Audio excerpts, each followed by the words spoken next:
नमस्कार to all. आज मैंने जो क्वेश्चन लिया है वो क्लास 10th का मैथ्स का लिया है। क्वेश्चन है, in the given figure P A and P B are tangents to a circle centred at O. Prove that first O P bisect angle A P B, second O P is the right bisector of A B. इसका translation है कि अपने को एक रेखीय चित्र दे रखा है, उस चित्र के अंदर पी ए और पी बी जो है वो एक वृत्त जिसका कि केंद्र ओ है उसकी स्पर्श रेखाएं है। अपने को सिद्ध करना है पहला कि O P angle A P B को समद्विभाजित करती है। सेकंड है कि ओ पी जो है वो ए बी की लंब समद्विभाजक है। अब अपन सॉल्व करेंगे तो इसके अंदर अपने को ये चित्र दे रखा है। इस चित्र के अंदर ये तो एक सर्कल है जिसका कि केंद्र जो सेंटर जो है वो ओ है, केंद्र ओ है, और इसकी पी बिंदु से इसकी जो स्पर्श रेखाएं हैं, टेंजेंट लाइन है, वो पी ए और पी बी है। और ये जो पॉइंट है ए बी को ज्वाइन करने वाली लाइन अपन ए बी ड्रॉ कर ली। ठीक है, अब अपने को दे रखा है कि P A and P B are tangent to a circle centred at O. ये दोनों जो है वो जिसका कि सेंटर ओ है उस पर स्पर्श रेखा है। फिर अपने को ये प्रूव करना है, ये मैंने आपको बता दिया था। अपने को प्रूव करना है O P bisect angle A P B and O P is the right bisector of A B. O P जो है वो ए बी की लंब समद्विभाजक है। फिर अपने को प्रूफ करने के लिए अपन सबसे पहले अपने को ये प्रूफ करना है कि ओपी जो है इस पूरे एंगल को बाइसेक्ट करती है। तो ये वाला एंगल बाइसेक्ट करती है, तो अपन पहले तो ये दो ट्रायंगल लेंगे। पहला एक तो है ये, एक तो ये वाला ए ओ पी, ये जो बड़ा वाला ट्रायंगल बन रहा है ए ओ पी, एक तो ये वाला ट्रायंगल लेंगे और एक ये दूसरा वाला ट्रायंगल लेंगे, ये दूसरा वाला ट्रायंगल लेंगे। तो इन दोनों ट्रायंगल को लेंगे। तो इन दोनों ट्रायंगल के अंदर अपने को पता है कि किसी भी एक्सटर्नल पॉइंट से किसी भी सर्कल पर जो स्पर्श रेखाएं खींची जाती हैं वो इक्वल होती है। Tangent drawn from any external point from a point are equal. तो ये दोनों जो होंगी वो आपस में इक्वल होंगी। तो पी ए और पी बी जो होंगी वो आपस में इक्वल होंगी। फिर यहाँ पे ओ ए और ओ बी जो दे रखा है वो सर्कल की रेडियस दे रखी है। तो सेम सर्कल की जो रेडियस होती है वो सेम होती है। तो यहाँ पे फर्स्ट तो ये आ गया P A is equal to P B. क्यों? क्योंकि tangent drawn from same external point are equal. फिर ये दोनों जो है वो रेडियस दे रखी है। फिर इसके अंदर ओपी जो है, ओपी साइड जो है वो दोनों ट्रायंगल में कॉमन आ रही है। तो OP is equal to OP, ये जो है वो कॉमन साइड है। फिर ये भी साइड, तो किन्हीं भी दो ट्रायंगल की तीनों साइड कॉरस्पॉन्डिंगली दूसरे ट्रायंगल की तीनों साइड के इक्वल हो तो वो जो दोनों ट्रायंगल होंगे वो कॉन्ग्रुएंट होंगे। तो इसके अंदर ये दोनों जो ट्रायंगल लिए थे अपन ने, ये और ये ए ओ पी और पी ओ पी, ये दोनों ट्रायंगल आपस में कॉन्ग्रुएंट होंगे। कौन से रूल की वजह से कॉन्ग्रुएंट होंगे? एस साइड कॉन्ग्रुएंसी रूल की वजह से ये दोनों ट्रायंगल जो होंगे वो कॉन्ग्रुएंट सर्वांगसम होंगे। फिर सर्वांगसम होने की वजह से यहाँ पे ये दोनों रेडियस आपस में इक्वल है। तो इन रेडियस के सामने ये वाला एंगल बन रहा है, एक तो ये एंगल ओ पी ए और दूसरा है ओ पी बी। ये दोनों एंगल जो होंगे वो आपस में इक्वल होंगे। तो ये जो होगा, ये दोनों एंगल इक्वल हो गए। तो ये कौन से रूल की वजह से हुए? ये सीपीसीटी रूल की वजह से,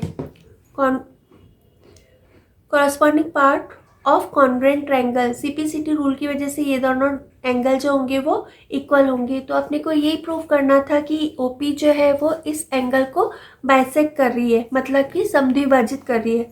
ये दोनों एंगल आपस में इक्वल हो गए। इसका मतलब है कि ओपी ने इस वाले एंगल को दो इक्वल पार्ट में डिवाइड कर दिया।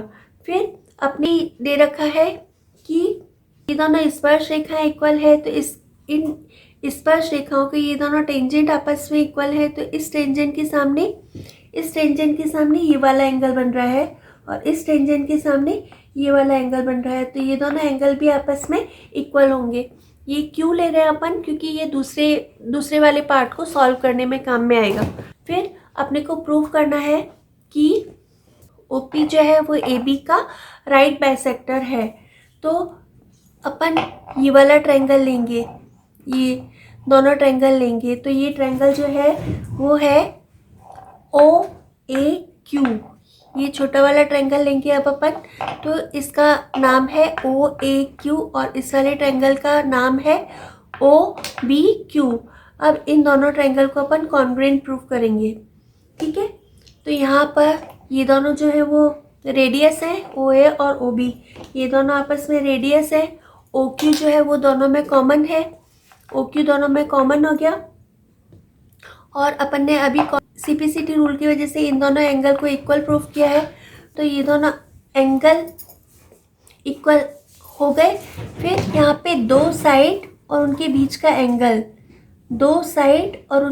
एंगल, इंक्लूडेड एंगल, तो यहाँ पे कौन सा रूल लगेगा? रूल लगेगा SAS। ये दो साइड और उनके बीच का एंगल, तो इसमें रूल लगेगा वो SAS रूल लगेगा। तो ये दोनों ट्रायंगल जो होंगे SAS रूल की वजह से दो साइड और उनके बीच का angle, two side and included angle, SAS rule की वजह से ये दोनों ट्रायंगल जो होंगे वो कॉन्ग्रुएंट ट्रायंगल होंगे। कॉन्ग्रुएंट ट्रायंगल होने की वजह से यहाँ पे दो साइड तो अपन ले चुके हैं। थर्ड साइड जो बची वो AQ और BQ बची, तो AQ और BQ भी आपस में CPCT रूल की वजह से, ये जो होगा ये भी आपस में CPCT क्राइटेरिया की वजह से ये दोनों साइड जो होंगी वो आपस में इक्वल होंगी। तो ये दोनों साइड आपस में इक्वल हो गई। इसका मतलब है कि OP जो है वो AB का बाइसेक्टर है, समद्विभाजक है। फिर इसके बाद अपने को राइट बाइसेक्टर प्रूव करना है। तो राइट बाइसेक्टर प्रूव करने के लिए अपने को इन दोनों एंगल को इक्वल प्रूव करना पड़ेगा। तो यहाँ पर ये दोनों रेडियस है, तो रेडियस के सामने वाले जो एंगल होंगे वो आपस में इक्वल होंगे CPCT रूल की वजह से। इन दोनों ट्रायंगल को तो अपन कॉन्ग्रुएंट प्रूव कर चुके हैं, सर्वांगसम प्रूव कर चुके हैं। तो यहाँ पर ये दोनों एंगल जो होंगे वो इक्वल प्रूफ होंगे CPCT के रूल की वजह से। लेकिन ये दोनों एंगल कैसे एंगल है? लीनियर पेयर एंगल है, रेखीय कोण है।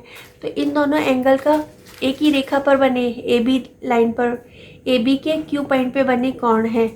तो लीनियर पेयर एंगल का सम जो होता है वो 180 डिग्री होता है। तो यहाँ पर ये दोनों एंगल इक्वल है, तो अपन OQB की जगह OQA लिख सकते हैं। तो यहाँ पर OQB की जगह OQA लिख दिया। ये दोनों एंगल जो है वो सेम है, तो ये हो जाएगा 2 angle OQA is equal to 180 degree. तो इधर मल्टीप्लिकेशन में इधर आकर के डिवीज़न में हो जाएगा। 180 को 2 से डिवाइड करेंगे तो 90 आ जाएगा। और ये दोनों एंगल आपस में इक्वल है, तो ये दोनों एंगल भी आपस में इक्वल होंगे। और कितने डिग्री के होंगे?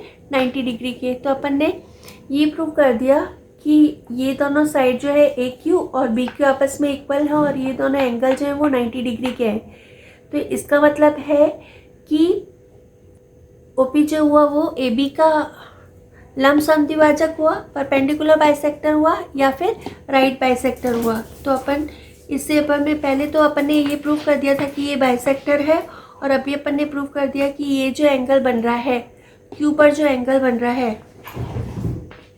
एंगल बन रहा है वो 90 डिग्री का है। इसका मतलब है कि OP is the right bisector of AB। OP जो है वो AB का राइट बाइसेक्टर है। राइट का मतलब कि 90 डिग्री का एंगल बन रहा है, तो AB का राइट बाइसेक्टर मतलब दो इक्वल पार्ट में डिवाइड करना। I think you all have understood. If you have understood, please like, share and subscribe my channel. Thank you for watching my video. Love you all.